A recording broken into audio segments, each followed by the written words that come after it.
Greeting to all the students. Welcome to Global Online.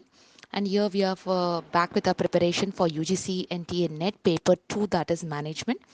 And in this particular session, we are going to see the entire unit of management revision, wherein in the one video itself, this one session itself, you will get an idea of all the topics of management, which is like an revision class for you. After seeing this video, definitely your all the management concepts will be clear, and we request you to see this video till end.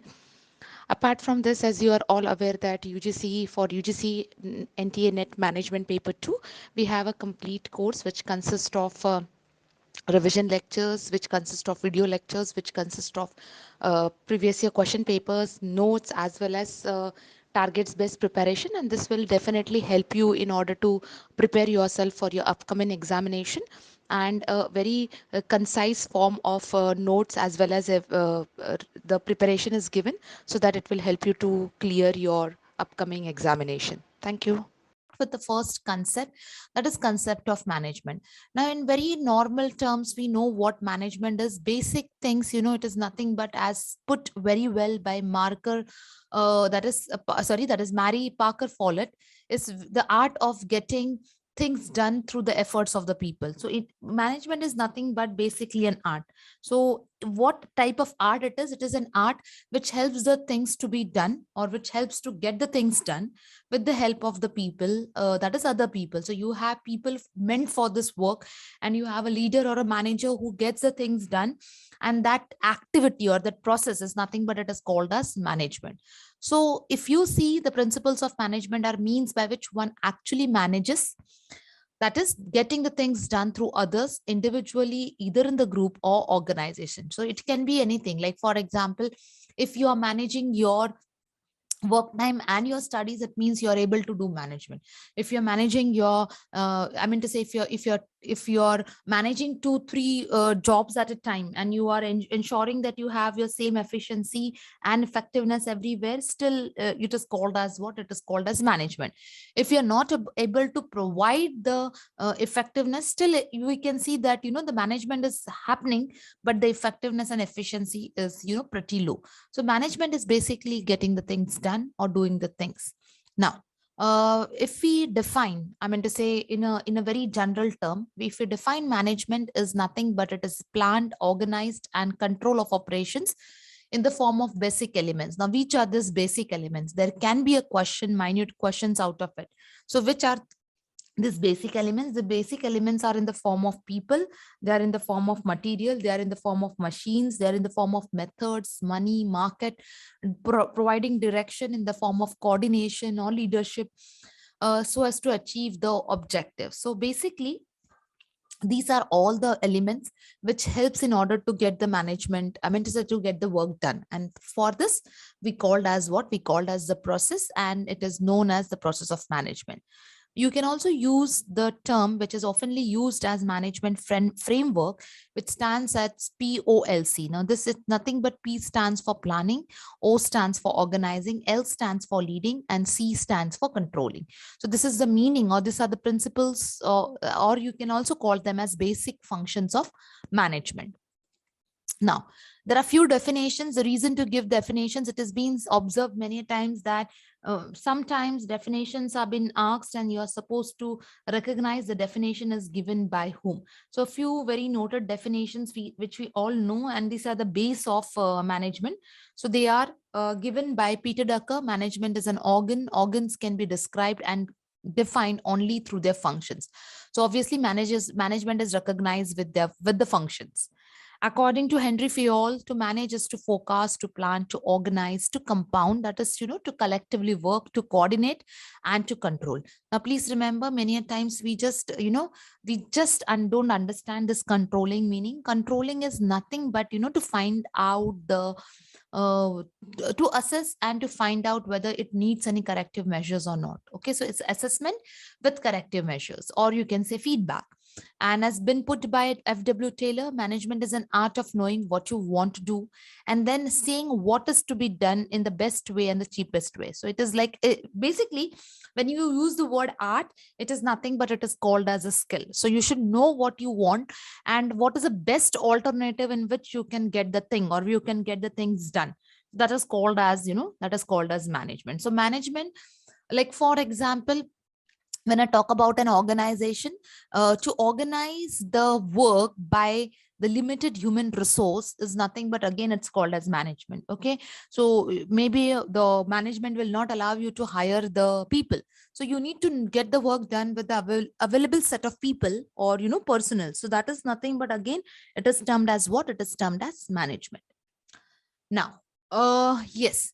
First of all, we know very well that a traditional role of management, which has worked from, from lower level to top level. So now, obviously, this was the way, lower level managers and the employees used to implement the top level, top management strategy with loyalty and obedience. What was been told, the same thing was been followed. But and the top managers ensured that no, the organization's competitiveness and the lower managers and employee job security is maintained. So this was a traditional method of, of getting the work done. But now we have, the change role of management. Now, what does the change role of management works as? So if you can see this, this triangle has been upside down. So now, obviously, the power is in the hands of the lower level managers and the employees who are responsible for the competitiveness and their own development. And the role of top management is just to ensure the employability and to support the people for whatever obstacles they are facing with. So the role is like, upside down, wherein we can see the top management or the, the middle level management has got a very premium role to play in the process of management. Now, now this is what we have studied, the concept of management. What is management? We have understood concept of management with the help of certain examples, with the help of certain definitions and overall overview of management. Now let's little bit proceed towards management roles and skills, wherein in a very common question has been asked about the roles which is given by or conducted by Henry Mintzberg.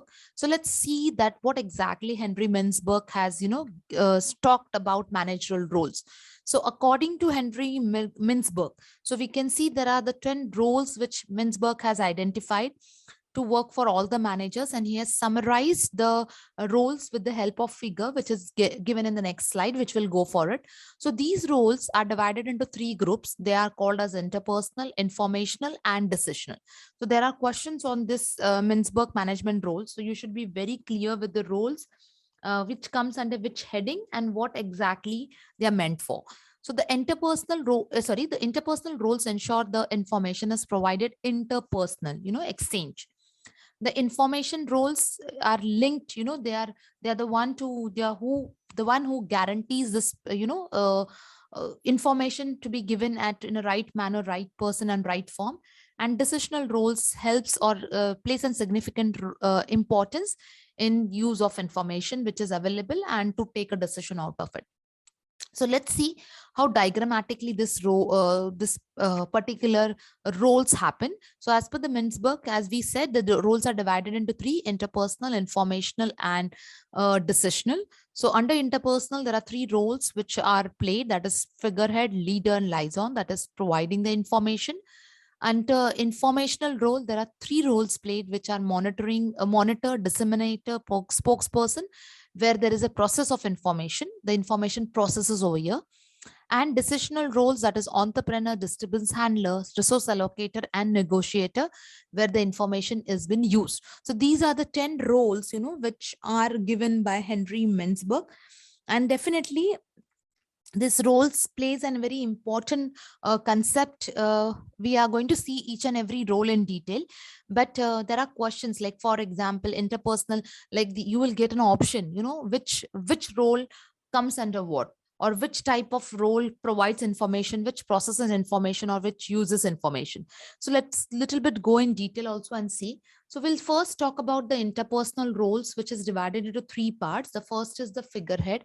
That is the manager represents the organization in all the matters as the formality. The top manager represents the company even legally and socially. That is, with outside the organization. So this is the role. It's like a figurehead.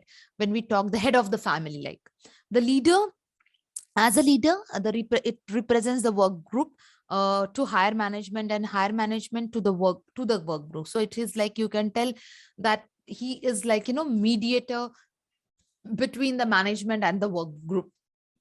When we talk about liaison role, liaison, first of all, is a person who acts to arrange, and assess the interaction between the parties. That is mediator like. So it is basically interaction with peers and people outside the organization. So the top manager uses the liaison role to gain the favors and information, while the supervisors uses it to maintain the routine flow of work, and the leader defines the interpersonal relationship between manager and employees. So you may get any form of example over here. You should be very clear that interpersonal roles are the roles where the information is provided, either in the form of figurehead, either in the form of leader, or either in the form of liaison. So you should know how the question has been asked and how you are supposed to answer the question. The next is the informational roles. Informational roles, which is concerned with basically the information, that is the processing of information. So wherein the monitor role is played, which helps, where the manager receives and collects the information. Disseminate, where the information transmit, okay, into the organization. The top level manager receives and transmit information from the people outside to the organization. That, I mean to say, it depends from inside to outside or outside to inside. And if it is the roles of spokesperson, that is the manager disseminates the organization's information into the environment. Disseminate, it means again, to disseminate, or the role of a spokesperson, wherein the organization person ensure that the information is flown. So thus the top level manager is seen as an industry expert, while the supervisor is here seen as a departmental or a unit expert. Now, when we talk about the role of decisional maker, so as an entrepreneur, the manager initiates the change as per, the changing situation or the demand. As a disturbance handler, deals with the threats, I mean to say, to sort out the conflicts, if any. As a resource allocator, chooses, the expansion with minimum efforts. And as a negotiator, negotiates on the behalf of the organization. So the top level manager makes the decision about the organization as a whole. The supervisor makes decision about his particular unit. So I mean to say, here how the role as a manager and how the role as a leader or a supervisor will be played, that is very, very specific. So please remember, this is the managerial roles and skills which are given by Mintzberg, and Mintzberg has given them in a three separate forms, that is interpersonal, informational, and decisional. So interpersonal, three roles are played. You should be very clear. That is a role of figurehead, leader, and liaison. Informational, monitor, disseminator, and spokesperson. And decisional, it means the entrepreneur, disturbance handler, resource allocator, and negotiator. You should know their roles very well. What type of information happens? If it is interpersonal, there is it provides information. Informational, it processes, and decisional, it uses the information. So this is one topic which we have covered. Now, I'll just give you a quick revision in the help of this tabular format. So this gives you again a clarity. We have already done this managerial roles and the associated roles, the supervisory functions and competencies. Like basically the interpersonal, it means it is instruction in order to build a team, that is team building, communicating, assertive action, or influencing the people. If it is information processing, it is monitoring. So where the focusing on the results or searching of information plays an important role. Where it is decision, at that time, it is basically allocation, planning, and scheduling, where thinking and decision takes place. Behaving ethically is also one of the part of it, and managing the self. So this is how it goes. Now, conclusion of this, very, very important. You may get any assertion on reasoning question from here. So what does Mintzberg conclusion about the nature of managerial work mean? So according to him, On one hand, managerial work is lifeblood of most of the organization, but it serves to choreograph and motivate the individual to do amazing things. So basically, if you see, this is how management is. Though it has a role to play, but at the end of the day, it wants the results. That is, it wants management to happen. Managerial work is more exciting. It is hard to imagine that, obviously, there will be shortage of demand for capable and energetic managers, but at the same time, the managers are supposed to process the information and take the decisions wherever possible, possibly wherever it is possible. So the most organization seems to be well formed and well executed strategies. There is also a strong need for the managers to have good strategies that they will approach, that the about the way they approach to the work. So it is basically, in order to get the work done, managers equally need to have a competent strategies or a skills or the roles to play. Now, we have the next topic is that process. Here we are going to see 4 functions. In the next class, I'll take another leftover functions, but this is the POOLC frameworks is very famous. I mean, the POLC frameworks talks about planning, organizing, leading, and controlling. So when we see this, when we look at these functions, the table summarizes exactly what happens in planning. It talks about the vision and mission statement. It talks about the strategies and goals and objectives. When we talk about organizing, where the things are organized, along including the culture and the networks. When we talk about leadership role in the form of leading, leadership, decision making, communication, group or teams, and motivation plays an important role. And controlling, as I said, system and process along with strategic human resources.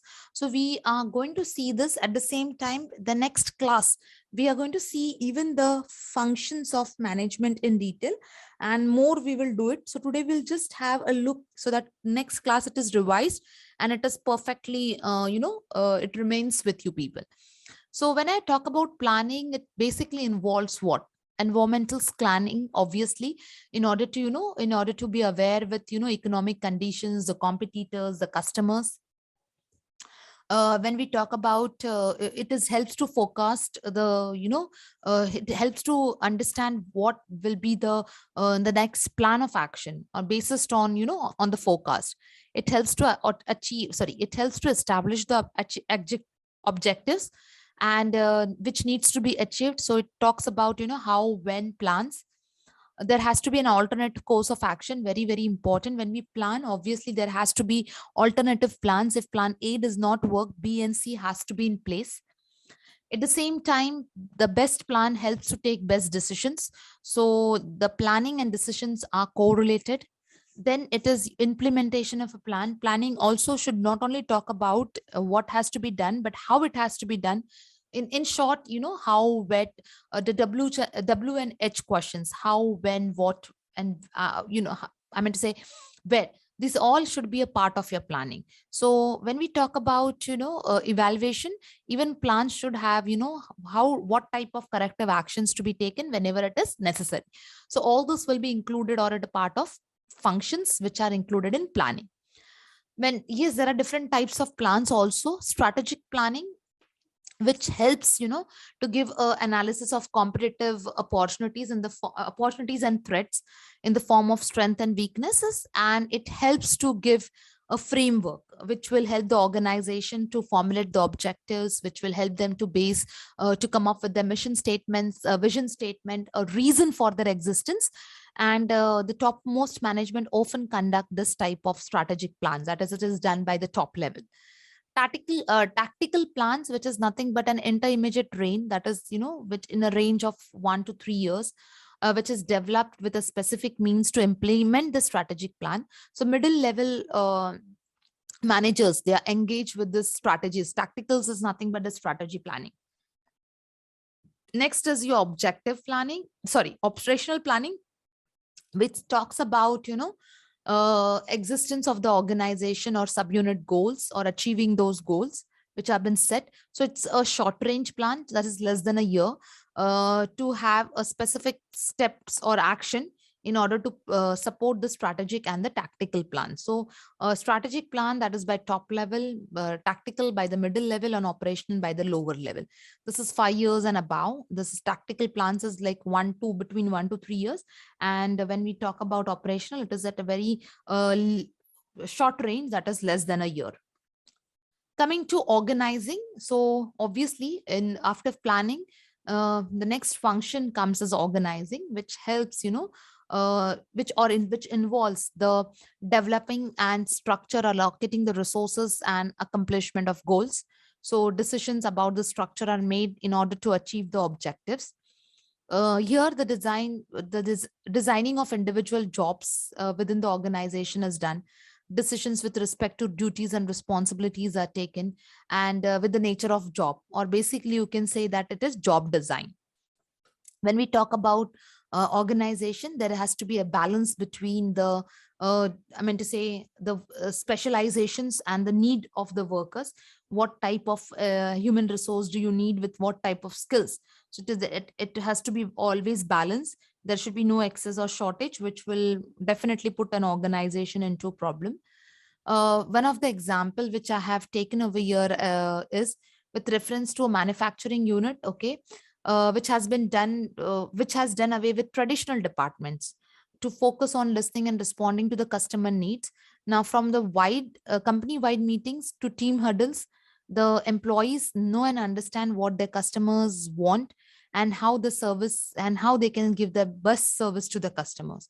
So basically, organizing is nothing but implementing the plans as per decided. So it is basically what has been decided in planning. The implementation happens in organization. The organization or function of organizing is more of implementation based on the decided plans. Leading, yes, this is the one important function without which implementation or execution can become a bit difficult. So it is the one which helps to have effective leaders and help the organization to motivate their team members and get the work done. So leading plays an important role in management. So it is basically about understanding the behaviors, working as per the people, ensuring that their personalities, values, attitudes, emotions are matches, so that it is easy to get the job done from the people. Motivation happens over here.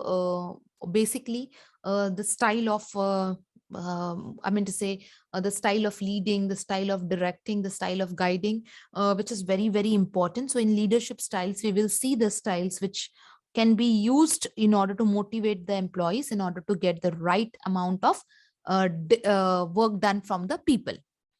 Lastly comes as controlling. As I said, controlling is basically an assessment function where which you can divide into 3 steps. You have to first set a standard. You have to compare the results with the actual standard, and accordingly you have to take the corrective action.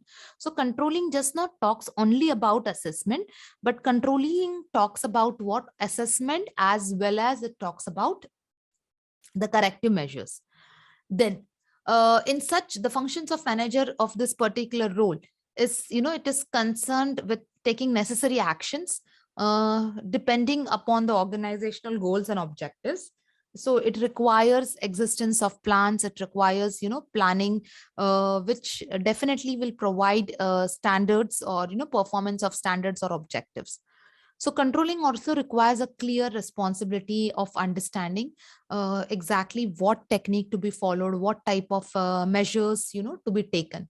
So it's very, very important. It involves a good amount of examination, verification with respect to every activity of an organization. That's what examples I have given. But remember one thing, corrective measures, when we talk about corrective measures, the corrective measures should talk about what? It should talk about the right corrective measures and the follow-up. If the things are not happening in a correct way, then definitely there will be a duplication of work, or maybe there will be a wastage of time, and it will definitely become difficult to come out with a correct and right step. So it is very important that controlling should happen in a best possible manner.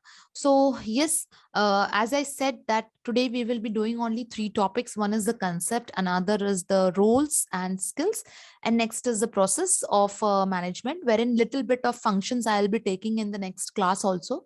I'm keeping the video limited so that you can have the small part but very thoroughly. So after this, it's very important that you read this particular amount of theory from any of the book which you have decided to follow for your paper 2, but ensure that there has to be a practice every day going on. When we have studied what are the various functions of management, so in this today's class we are going to take in detail one topic, because the topic is very lengthy, and there are questions seen on this again and again, so we will do it in detail. So let's now first understand what is the topic for the day. So the main approaches to the organization structure and management. So here we are going to emphasize the approaches towards the management. So basically there are 4 approaches for the management, which is divided as classical, human relations, system in the form of system system theory, as well as contingency. Okay, so let's understand. We will come to the slide once again at the end, because this slide is like a revision.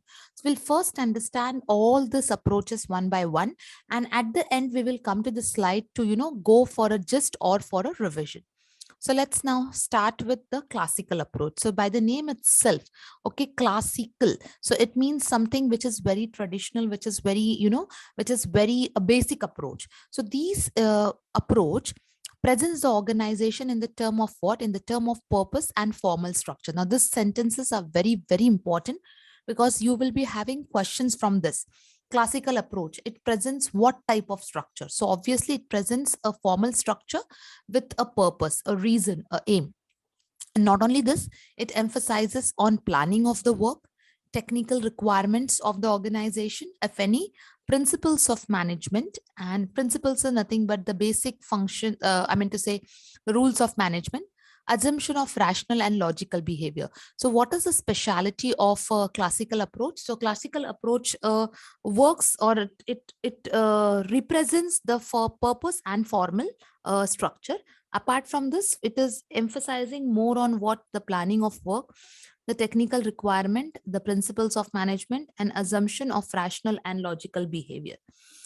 Now, this particular type of approach, the analysis of the organization was actually carried out initially with the help of the writers, management scholars, that is Taylor, Fayol, Uric, Moni, Roulet, and Bridge. So sometimes this question can come as which of them management scholars were associated with the approach. Now, a clear understanding of the purpose of an organization is seen as essential to understanding how the organization works and the methods of working. So here, what is the purpose? We have underlined over here purpose. So purpose is how the organization works and how its methods of working are, and it can be improved. Apart from that, there is an identification of general objectives, which will lead to clarification of the purpose and responsibilities at all the levels. Now, we know very well there are 3 levels in an organization, that is top level, middle level, and lower level. So for all these levels, the objectives are being set and clarified with the help of classical approach. Here, now very, very, very important sentence. Attention is given to what? A classical approach leads to or gives attention to division of work. So that is, dividing the work. It's one of the, if you remember, this is one of the Henry Fayol's principle also. Henry Fayol has given 14 principles, out of which one was division of the work as per the specialization. So that is a part of what classical approach. It clearly defines the duties and responsibilities and maintaining the specialization and coordination. So you should be very clear about this. Any point can come in the form of match the following, or codes can be given, and you have to highlight those things. Emphasis is given on hierarchy of management, because we have studied over here, it is basically for all the levels. So hierarchy of management and the relationship. So this is how classical approach work. Now, if we go a little bit further, classical approach has set certain principles. The principles are in the form of coordination, scalar principle. Now, what is this scalar principle? I'll explain you this in detail. The functional principle. So when we talk about coordination, it is basically the unity of action, the authority, and the discipline. So if you want coordination, it comes with what? Action, exercise of authority, and the need for discipline. And when we talk about scalar principle, it is something where the hierarchy of an organization, grading of duties, and process of delegation works out. So if I show you in the form of diagrammatic representation, so we have employees indicated as A, B, C, and D. Then we have an employees indicated as E, F, and G, for example. So if A hasn't worked with G, so A can't directly contact G, okay, because there is an hierarchy. So A has to inform to B, B to C, C to D. Then it will, means it is top to bottom, and then bottom to that bottom to top, and then top to bottom. But in this process, what happens, a lot of time goes, and important work can't be done because of this hierarchical positions. So in that case, scalar principle is a principle which gives you a liberty to contact. A can contact easily G and can get the work done. So this is, it is about the process of delegation, which gives you a free hand, and then you can accordingly inform your subordinates or your higher people once the work is, delegated. The functional principle talks about the specialization between or distinction between different kinds of duty. So under the classical approach, we have seen subgroups in the form of in the form of scientific management and bureaucracy. So the subgroups of the classical approach are divided into two parts, that is scientific management and the bureaucracy. So when we talk about scientific management, let's understand what scientific management emphasizes on. So it emphasizes on the problem in order to increase the productivity from the individual worker through the technical structure. Now, see, I've highlighted all the important points which are used for that particular topic. So scientific management, which emphasizes problem, what is the intention, that is productivity of individual workers with the help of technical structure, and the provision of monetary incentives as the motivator for higher levels of output. So yes, the incentives in the form of money, which will motivate, the higher levels of output. Now, your major contributor to this approach is Fayol. So scientific management is an approach which was highly because of Fayol, who is the father of scientific management. He believed, that is Frederick Taylor. It's not Fayol, it is Frederick Taylor. So scientific management, the more emphasis is given by Frederick Taylor, who is called as the father of scientific management. And he believed that there is a best machine for each job and best working method by which people should undertake the jobs. Okay, so it is best machine and the best method. If implemented, the best job is done. He considered that all the work process should be analyzed as per the task with the help of scientific method. That is one of the best way to perform a task. Each job should be broken down into the components, that is, division of work.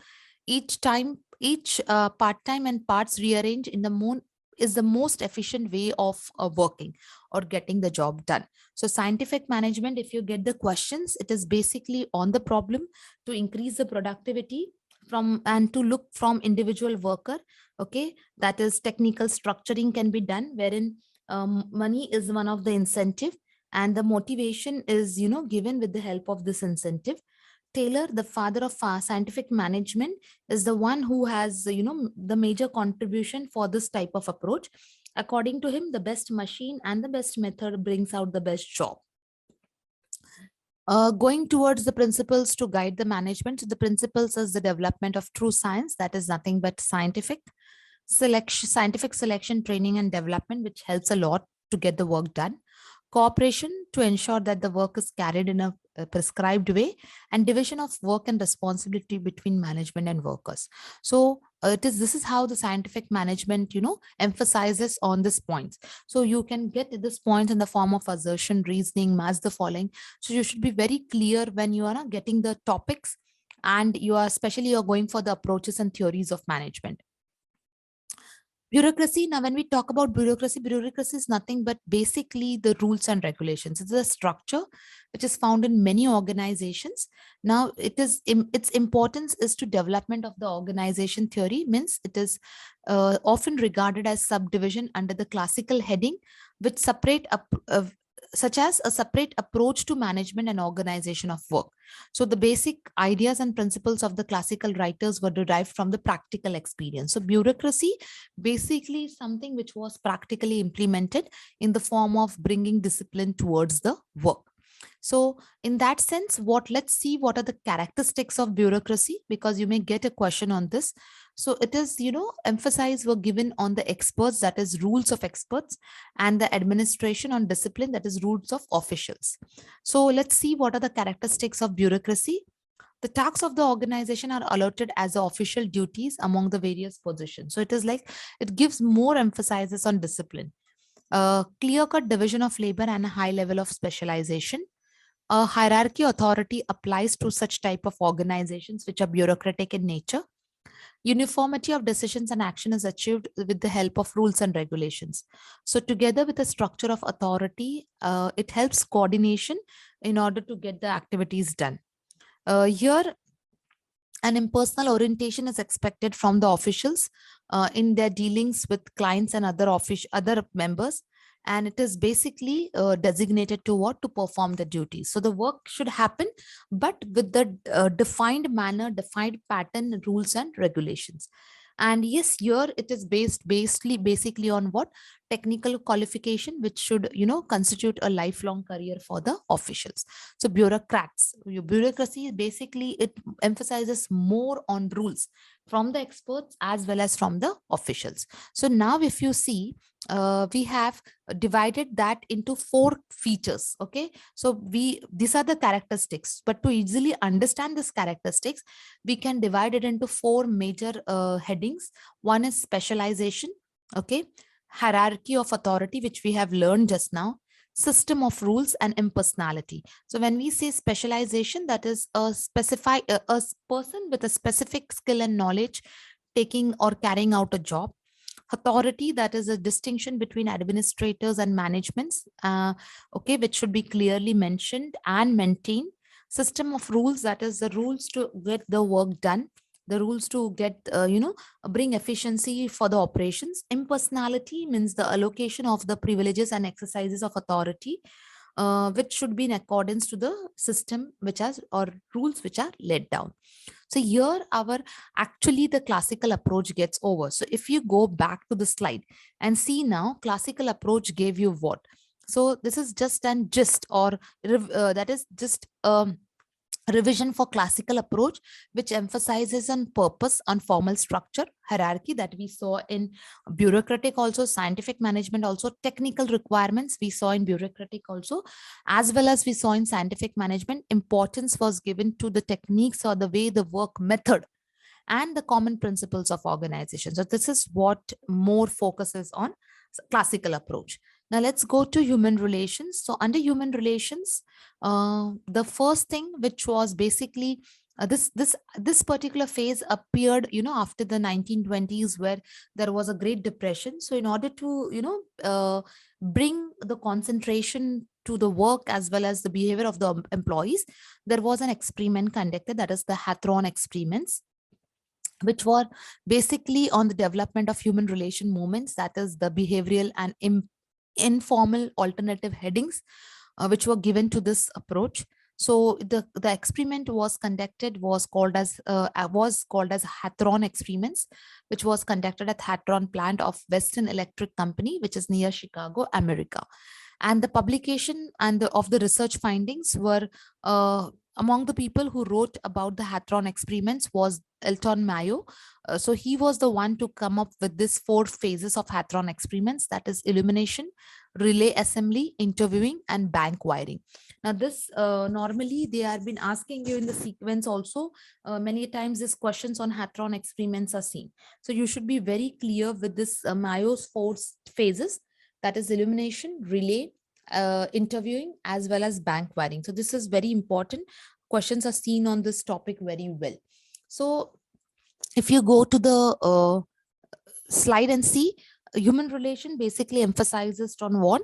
On the social factors such as, work, the leadership, the group, informal organization, and behavior. Behavior was a very important aspect of human relation.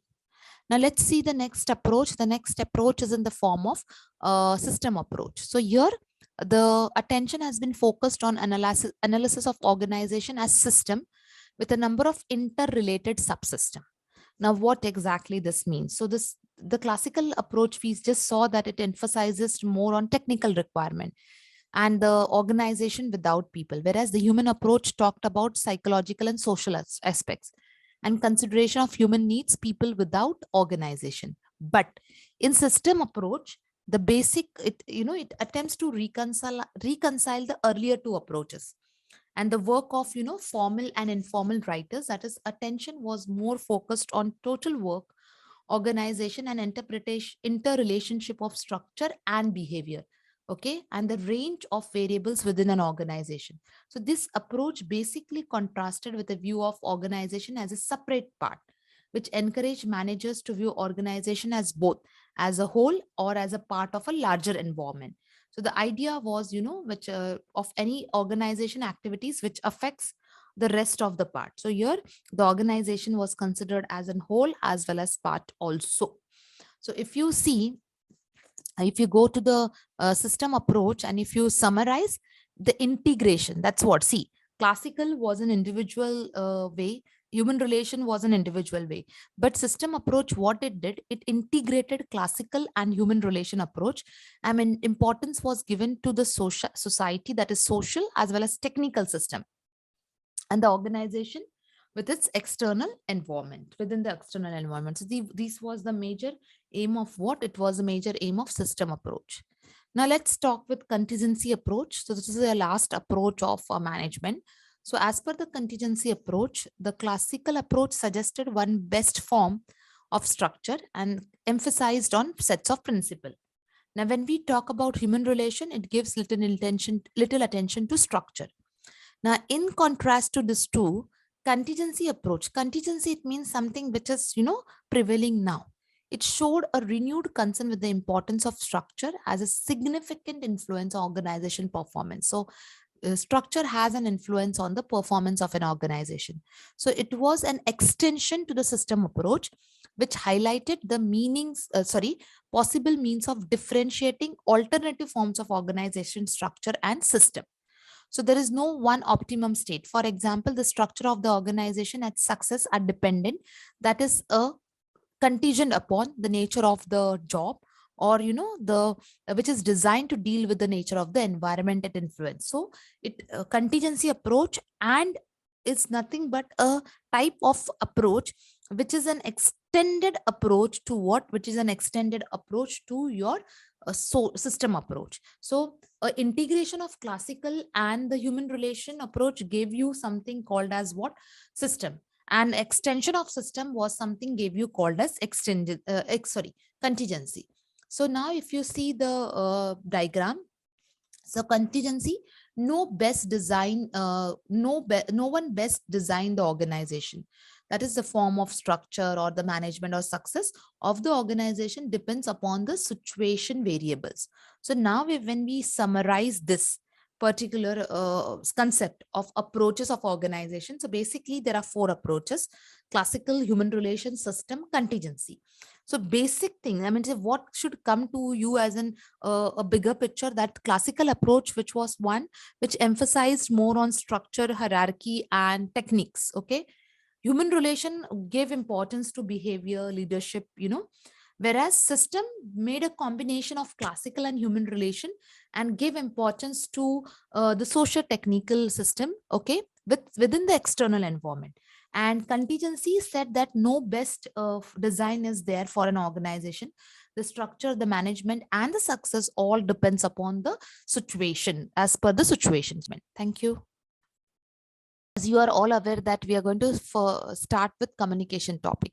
So let's understand basically what is communication. So communication is nothing but the process in which we share the ideas, we share the information, we share the facts, feelings, in order to have a common understanding between different set of people. So if you can, one of how communication is related to management. So communication is the key to directing function of management. So we earlier to this class, in the last lecture, we have done various functions of management also. So in that we have started directing as one of the function, and the function For that particular function, communication plays an important role or a key. So a manager can be highly qualified and skilled, but if he does not have the communication skills, his ability will become irrelevant. It means, what exactly he wants to get done or what exactly he is attempting for will definitely not be fulfilled. So a manager needs to have, a best communication skills which will help him to direct uh, effectively to his subordinates, and will help to ensure the get work done. So that's how we have studied the relationship of management with communication. So please remember, management is an important key. Communication is an important key in management when it comes to getting the work done with the help of directing function.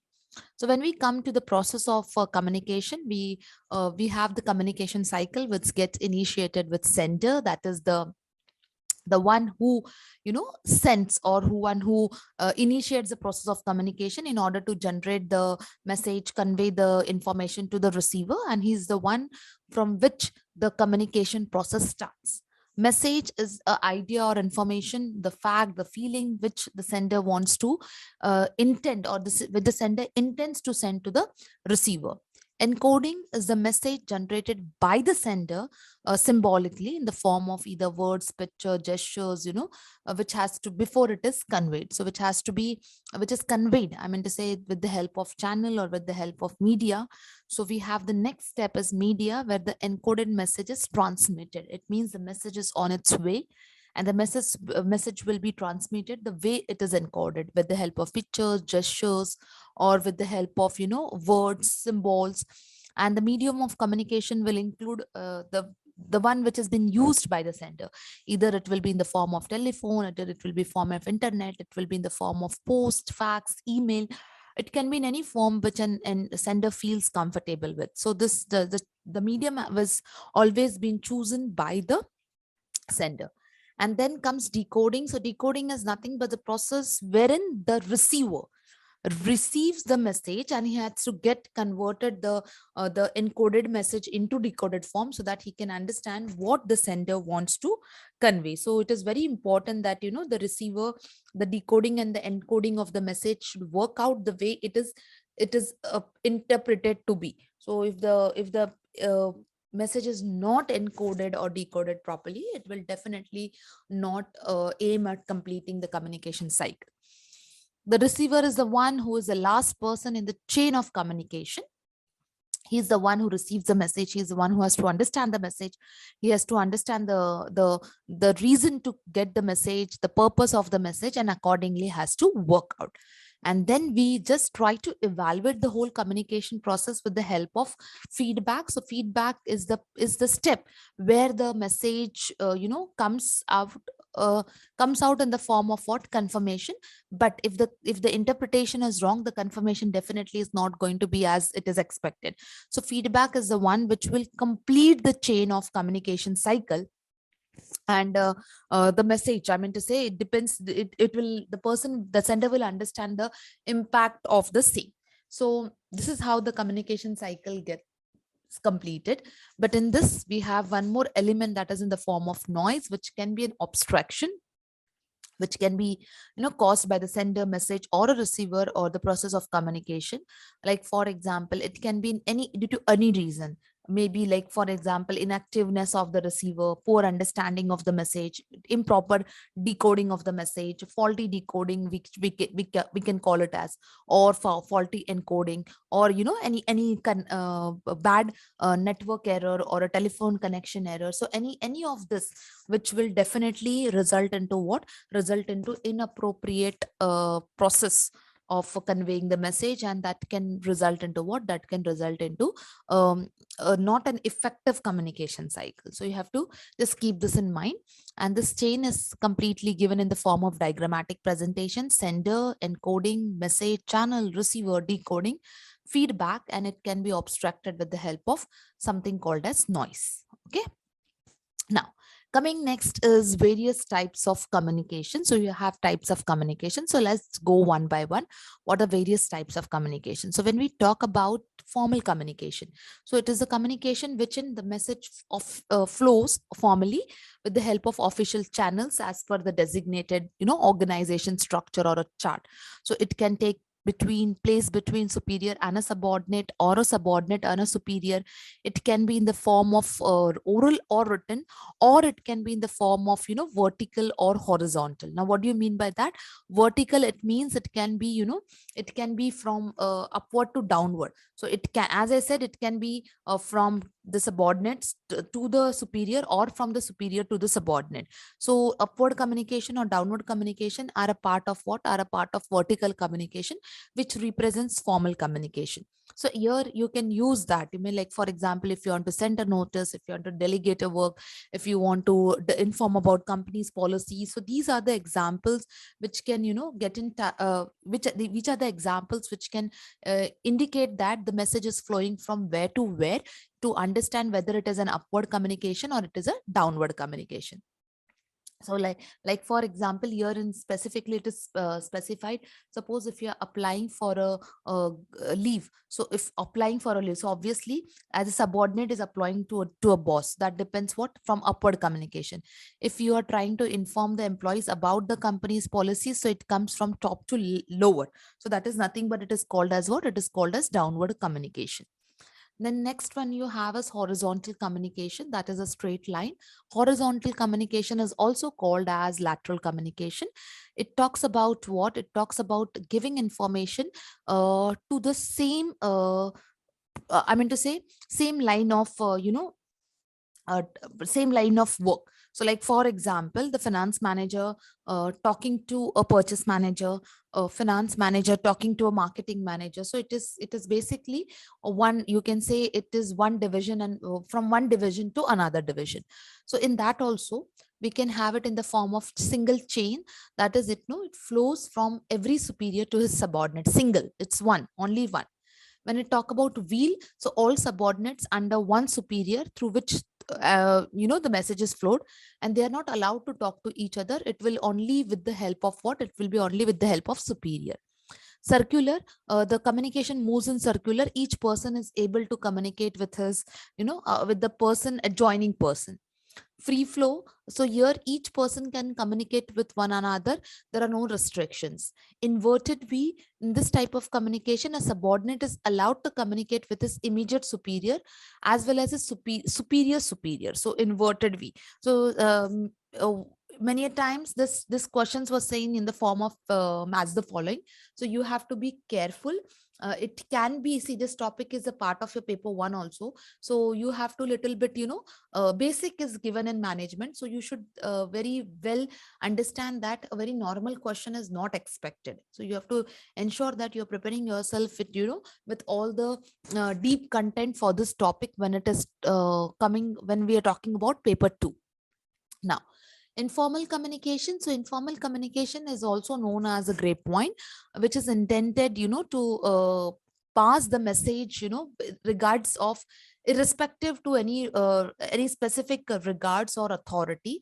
So it is, it is just a informal way of passing on the message. But yes, if there is no care taken, or if there is, if there is no restrictions, or if there is no the one to keep a tap on it, it can definitely lead to what? It can definitely lead to a rapid mess, which can not only spoil the image but also the relationship in an organization. Okay, resulting into the bad work atmosphere. So that has to be taken care.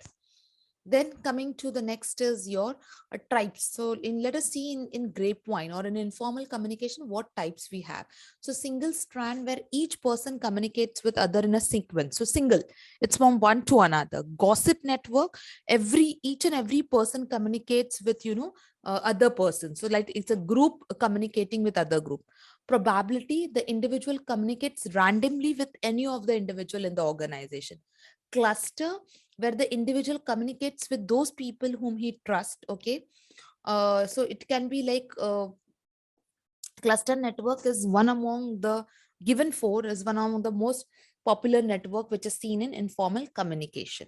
Okay, so yes, we have done the process of communication. We have done what are the types of communication, whether it is formal and informal. So you have to remember in depth, you can get the questions. So now let's move a little bit ahead with the next topic, that is called as barriers of communication. So when we are talking about barriers of communication are nothing, but it is something which is, which will definitely affect the intensity of giving the messages, or proper the effectiveness of the message. So something which is not allowing the message to get communicated the way it is expected. So if there is a if there is a disturbance, if there is a disturbance in the flow of communication, so that disturbance is nothing but it is called as what, an obstacle, and that is called as the barrier. So let's go with the first barrier, that is called as semantic barrier. So when I talk about semantic barrier, they are concerned with the problems and obstructions in the process of encoding and decoding. It means the message which is encoded or the message which is decoded is not giving an appropriate meaning what it has to be. It is not able to, it is not able to give you what meaning was intended to be understood. So such barriers result into the wrong words, the faulty transactions, different interpretations, as I said. Like, for example, here I have given an example also. A manager has to communicate with workers, have no knowledge of an English language. Okay. On other side, he is not well conversed with the Hindi language. So, for example, workers do not have the knowledge of English language, whereas manager does not have a knowledge of well-versed Hindi language. So there is a barrier. Language is one of the semantic barrier which can, result into misunderstanding of a message, or which will definitely not bring an effective communication process. Then we have psychological barrier. So psychological barriers are also called as emotional barriers. That is, depends upon the state of mind, both receiver as well as sender. And definitely in such type of barrier, a person cannot communicate, properly. Maybe the psychology is not correct. Okay, the impact is not correct, and it can definitely lead to the misunderstanding of message, or lead to misunderstanding of the situation. So here, both receiver and the sender has to be psychologically sound. Like, for example, when I'm saying psychological barrier, suppose if I'm in a very angry mood, okay, I may communicate in the language, or in the tone which is I'm not supposed to. I'm supposed to take care of my tone, but I couldn't. So that psychological impact will definitely disturb the whole message impact, or it can lead to an misunderstanding, and it can definitely lead to a huge problem in future. So that has to be in place. Then organizational barriers. So when we talk about organizational barriers, it is related to the structure, rules, authority, relationship in an organization. Like, for example, the pattern is very rigid, the atmosphere is very tense, there are rigid rules, regulations, or, like, for example, there are a lot of restrictions. So wherein you are not able to freely speak, even if you want to tell something best part, but that all these things back of your mind definitely will have a barrier for you to communicate. So that barriers are classified as organizational barrier. Now next is personal barriers. So now, for example, personal barriers, it is related to individual personality of the sender and the receiver. Like, if you think you are you're superior than everyone, okay, if you do not have confidence, if you do not, if you lack competency, if you lack skills, then such barriers will definitely, will not able to present your what exactly you want to put ahead, or what exactly you want to come up with. So such type of barriers will be called as what will be called as personal barriers. Okay, now let's start with the session. So the first thing which we are going to understand is the steps which are involved in starting of a venture. So if you want to start any venture, what are the basic steps involved? So first is you have to the decision to be self-employed, that is as an entrepreneur. Analysis, SWOT analysis, you can say, availability of the funds, that is in the form of money. Business environment scanning of business environment to understand the important aspects, training, the selection of a product, market survey, which is very, very important in order to understand what exactly is currently, what is the scenario in the market. selection of form of ownership, which exactly you want to go for, location, technology, machinery, and equipment. At the same time, you have to prepare the business plan. We have seen how to prepare a business plan in the previous class also, and the project appraisal. So see, these are the basic steps which are required in order to start the venture. Now, let's understand the further things. Just a second. Yes. So once you have done with that, you should also understand what are the institutions which support entrepreneur. So obviously now you know what you're supposed to do, but then there has to be some support or no, some support from the different institutions. So there is a list of institutions which supports this entrepreneurship activities. Like as you can see on the screen, small industries development organization, that is SIDO.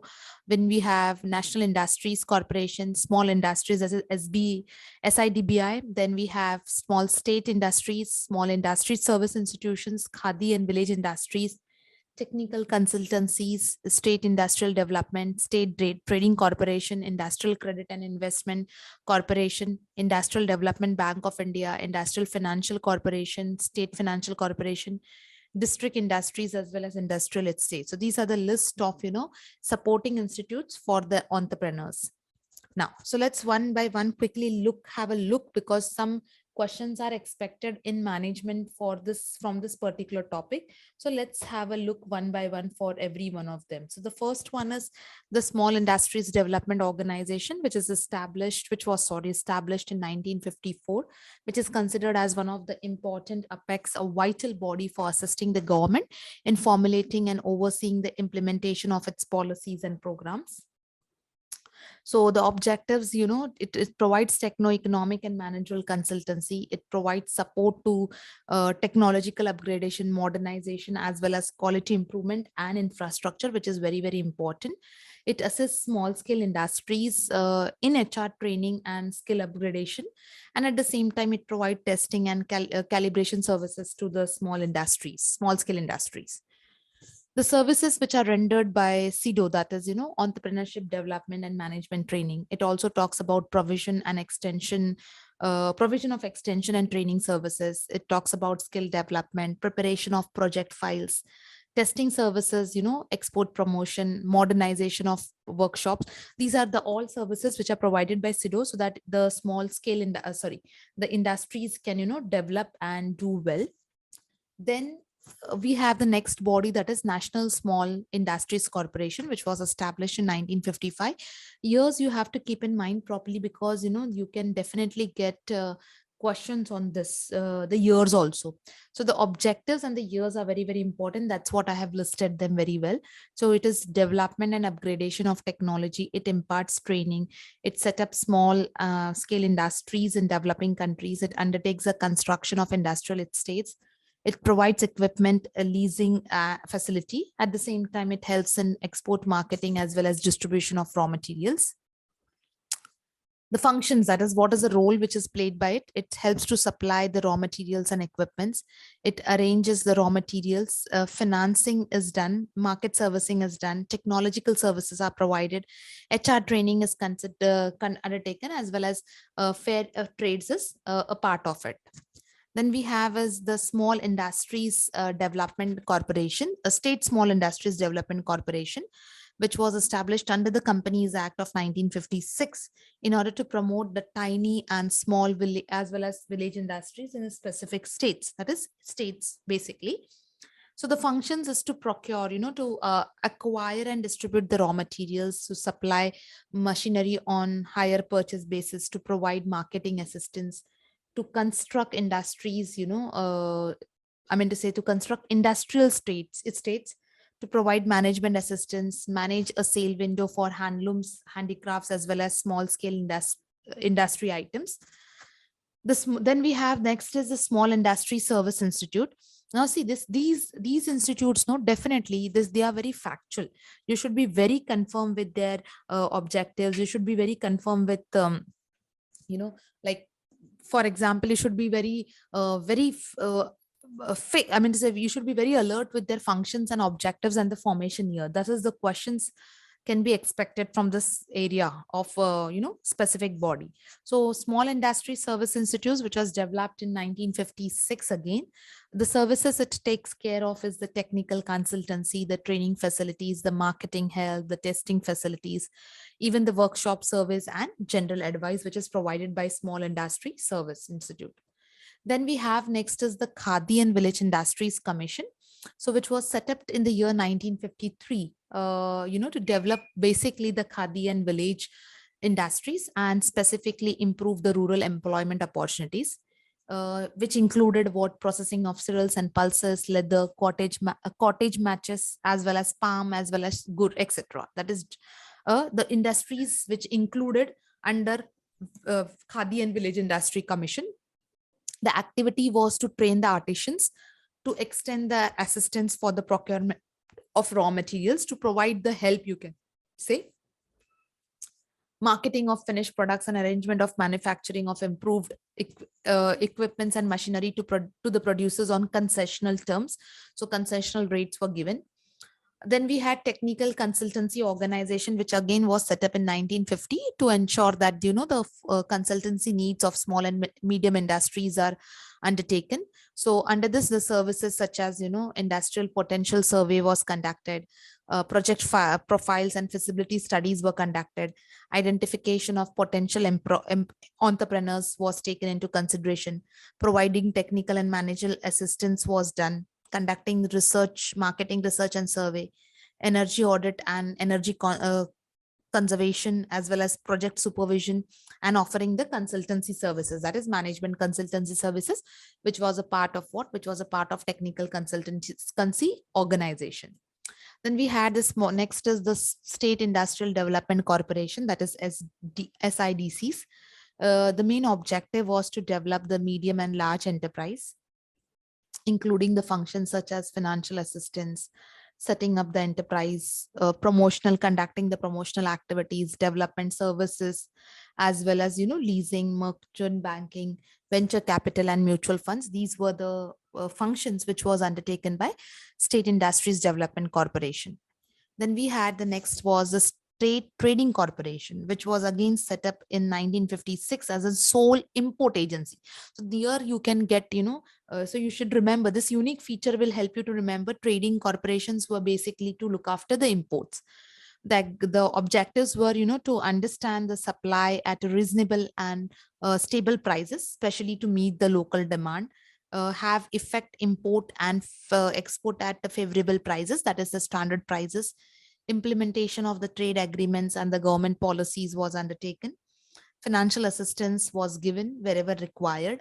Development of products and markets were, again were considered properly, and to check unhealthy competition. So wherever there was unhealthy competition, or, the competition which was not happening in a fair way, in a fair form, was, to be considered.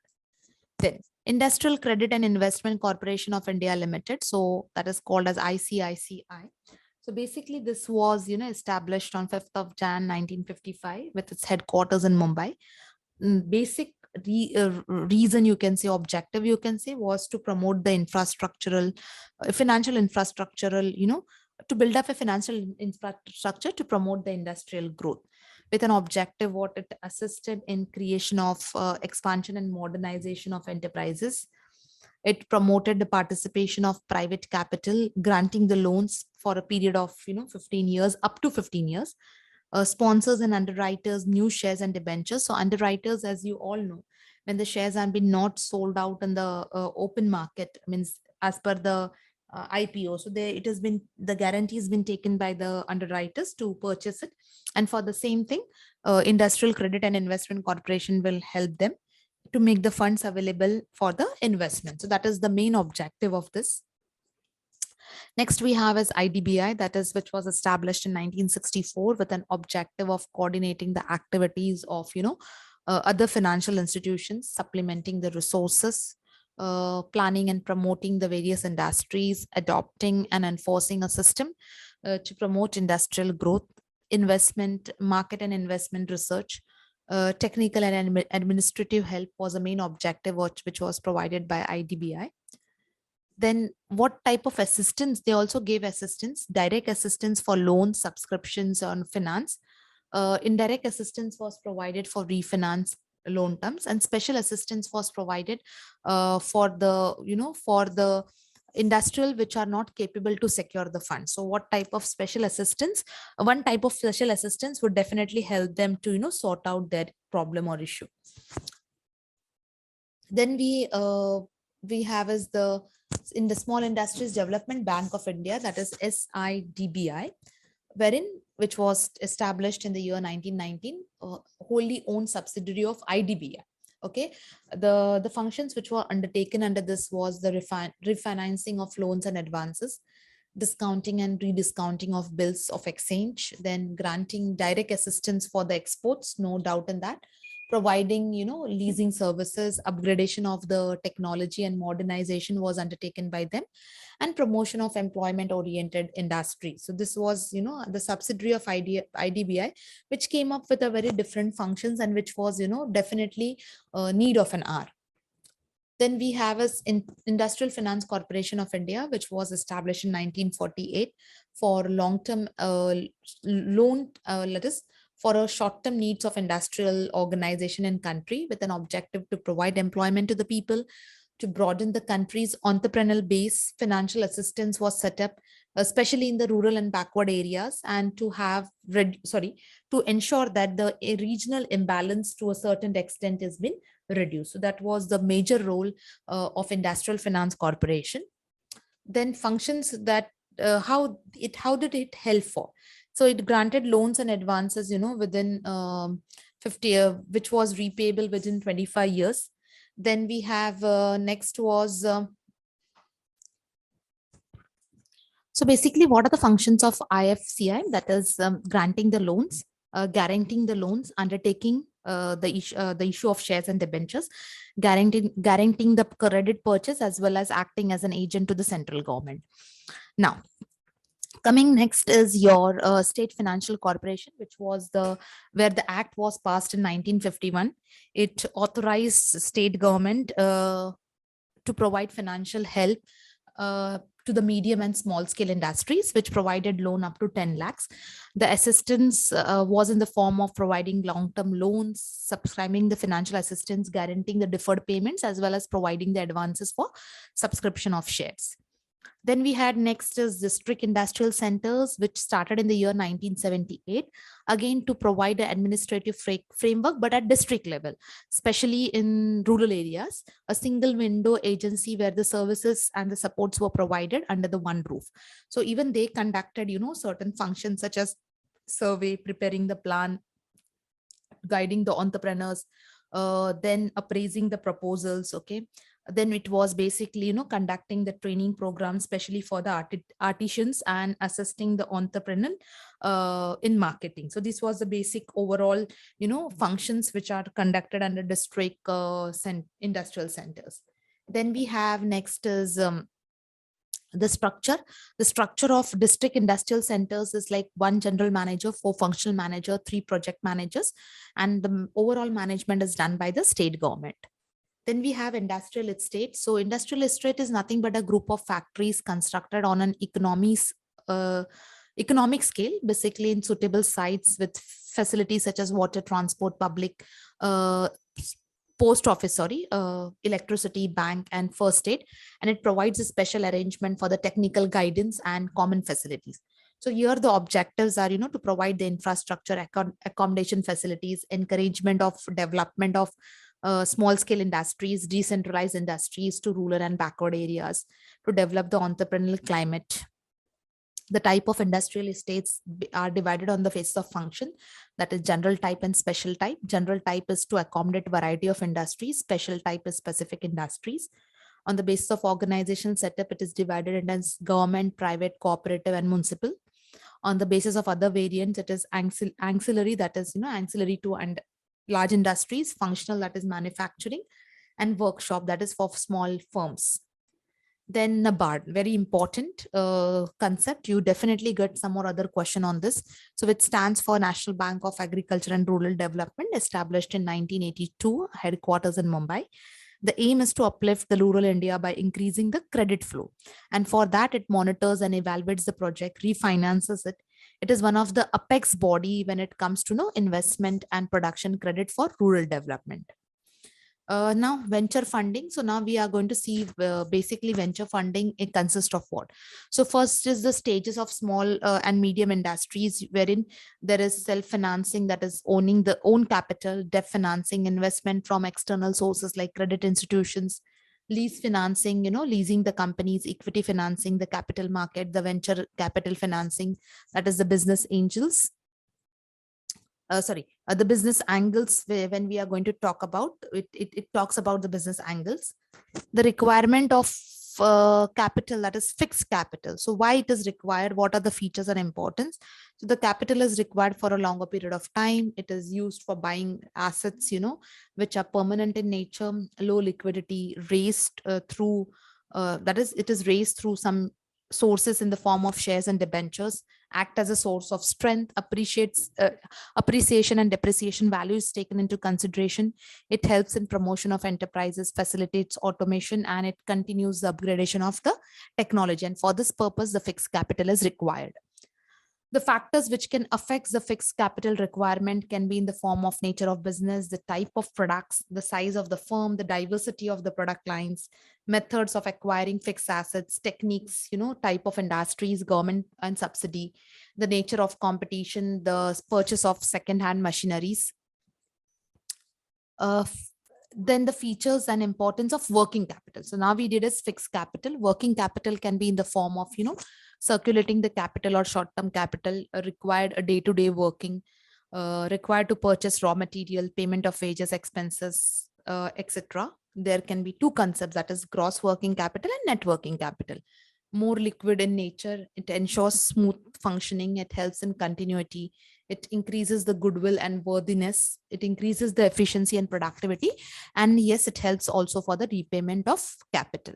So the two types of working capital can be permanent, wherein the amount of working capital always required for business to carry out its regular activities, like initial working capital and the regular working capital. Whereas in the under variable, it varies as per the volume of the business. So it is like seasonal capital, or it is special working capital, which during the contingencies it can be. So what are the factors which can affect working capital? Yes, again, the size, the nature, the production process, the terms of credit, the banking facility, the seasonal variations, the contingencies, the terms of purchase and sales, or the raw material. These are the all factors which can definitely affect the working capital too. So here I have just listed the sources of fixed capital, working capital for your understanding, so that it will be easier for you in case if you get in the form of match the following and odd man out. So this will be helpful for you to, go through.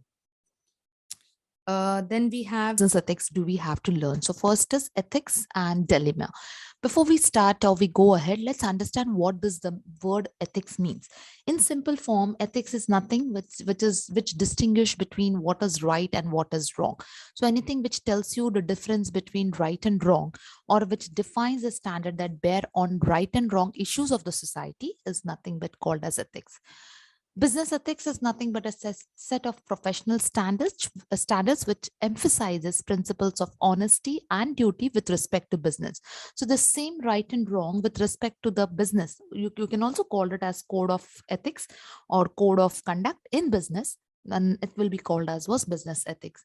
So the certain principles of business ethics are as follows, that is fairness.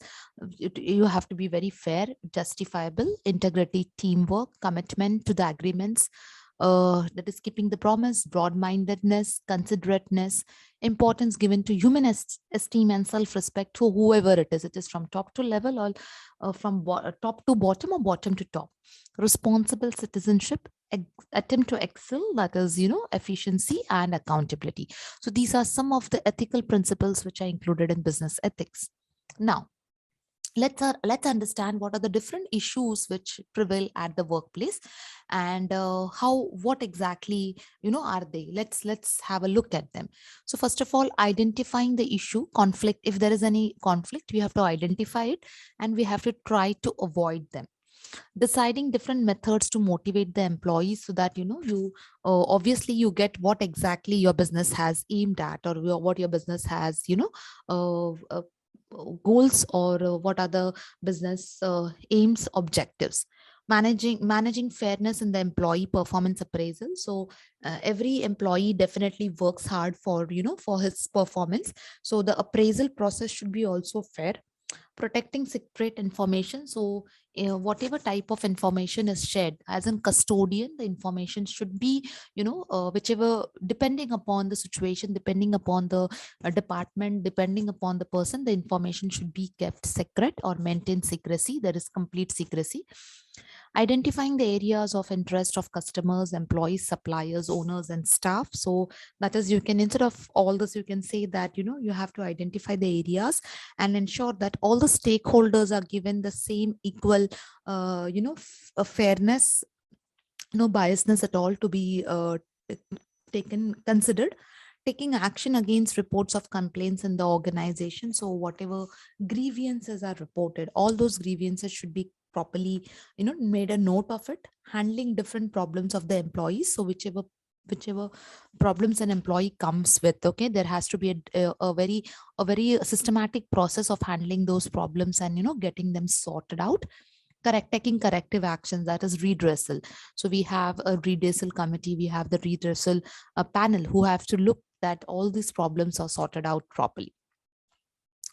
Now, what is ethical dilemma? So before we understand ethical dilemma, in simple thing, where the things, when you are, not able to get through, when you get stuck up, when you get, where you, when you are into a fix.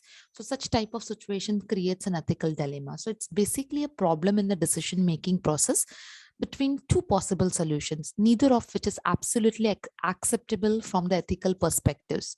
Although we face many ethical and moral problems in our life, most of them come with relative straightforward solution. But that solution, in case if if you get confused or if you are not able to make a decision, then we call that process as what? Ethical dilemma. So on one hand, ethical dilemma are extremely complicated challenges that cannot be easily solved. It maybe for and it may sound right now, we just have to pick up one, but it is not that easy. It is very complicated. Therefore, the ability to find the optimal solution in such situation is critical for everyone. So every person may encounter an ethical dilemma in almost every aspect of life, including either it is can be personal, it can be social, it can be professional. Let's see a few of the examples. So some examples of ethical dilemma can be, taking credit of others' work, offering a client a worse product for the own profit, utilizing inside knowledge for your own profit. So these are just few. Every now and then there are a lot of ethical dilemma situation keeps on happening, and these ethical dilemmas are definitely can put everyone into everyone can encounter it. And when we talk about business ethics, so yes, in professional lives also this ethical dilemma takes place. Now, so let's now have a look at a proper ethical dilemma which happens or which takes place in business. So ethical dilemmas are especially significant in professional life as they frequently occur in the workplace. Like, some companies and professional organizations adhere to their own code of conduct and ethical standards. So if it is, yes, if this happens, then it's good. But then sometimes what happens, no, you have your own standards and there are some different policies as per the government or as per the common standard rules. So then again you are into ethical dilemma. Violation of standards may lead to disciplinary sanctions. Almost every aspect of business can become a possible ground for ethical dilemmas. It may include relationship with your co-workers, with the management, with the clients, or with the business partners. People's inability to determine the optimal solution to such dilemmas in a profession setting may result in serious consequences, not only for the for the business organizations. The situation can be common in companies that value results the most.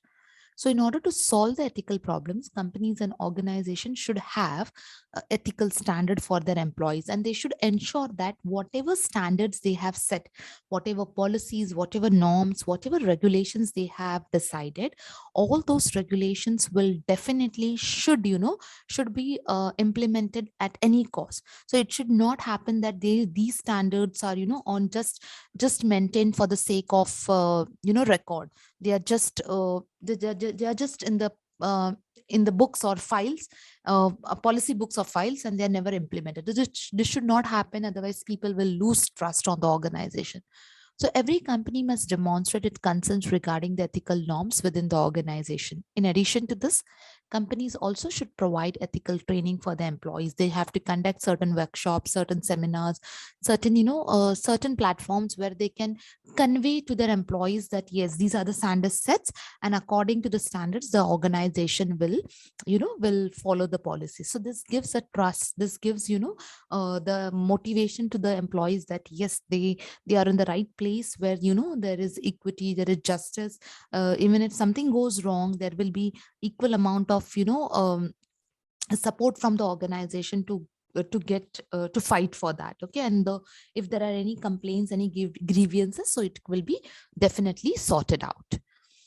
Now we have corporate governance. So basically, what is corporate governance? So it is nothing but a system by which organizations or the businesses are directed and controlled. So it's basically the rules and regulations. So the corporate governance structure specifies the distribution of rights and responsibilities among the participants. It means among the organizations such as the board of members or the board of directors, the managers, the shareholders, and other other stakeholders, including society, customers, employees, and spell out the rules and procedure for making the decisions on the corporate affairs. So by doing this, it also provides a structure through which the company objectives are set and the means of attaining those objectives and monitoring the performance is in place. So corporate governance is nothing but a system wherein the business organizations will be controlled, not only the business organizations, but every participant who is a part of that business organization. So it can be the top level, it can be the middle level, it can be the lower level, or it can be the stakeholders of the business. So everyone has, everyone should be aware that they are not, they cannot do something wrong and they can easily, let go off. So they have to ensure that everything has to be in place and everything has to be as per the rules and regulations. So let's have a look at the effective role of the corporate governance. So corporate governance, first of all, ensures the efficient use of resources. It means optimum utilization of resources. It makes resources flows to the sectors or the entities where there is efficient production of goods and services, and in return, adequate enough to satisfy the demands of the stakeholders. It means, in a proper form. It provides for choosing the best managers to administer the scarce of resources so that wherever there is a scarcity, it can be replaced properly. It helps managers remain focused on improving the performance and make sure that they are replaced when they fail to do so. It means that if you are not performing well, you are no more wanted in that particular place. So if if you're not performing well, you definitely have to face the consequences of it. It pressurizes the organization to compile the laws, regulations, and expectations of the society. That is, that is in the form of a controlling and making sure that none of the rules or regulations are, taken for granted. It assists the supervisor in regulating the entire economic sector without partiality and nepotism. So it is like fairness or equality in the business dealings. It increases the shareholder values, which attracts more and more customer. Obviously, it is very, very important because that's how the organization is going to get money, and that is in the form of investment in order to expand their business. So as corporate governance leads to higher consumer satisfaction, it also helps in increasing the market share with with sales. It also reduces advertising and promotion costs, because if you definitely have a good name, you have a good reputation, fame, it is very, it becomes easier that you do not have to spend a lot on your recognition. So that is also care taken by the corporate governance. Then we have, as employees are more satisfied in the organization that follow corporate governance policies. You can say that everything is in system, everything is in place. So this reduces employee turnover. So you do not have to work on recruitment, hiring, training. So you do not have to waste your money, and the attrition rate is rate. So this will definitely help in reducing the cost of human resource management, because if the employees are satisfied, they will definitely give a satisfied customer. So in overall, corporate governance reduces the procurement and inventory cost. It helps in maintaining the good rapport with the suppliers, which will definitely help in more economically inventory management system. So if you follow the good corporate governance, if you ensure that the things are in right place, the things are working positively, things are working the way it has to be, definitely it will have a very positive atmosphere in the organization, and it will also show the positive results for the organization. So yes, we have completed our first topic of management with management part, except economics is all the part is completed, which has divided into 6 videos. So you can please see the 6 videos. Economics video also will be coming soon. So wherein will be completed our full unit 1, and will ensure that we have done our to say best to give you all the theoretical conception clearance. Now you have to once revise, sit and revise, read it once again, and then start with your practice of MCQs. So that's all for the day. We will meet in the next video with the topic of managerial economics.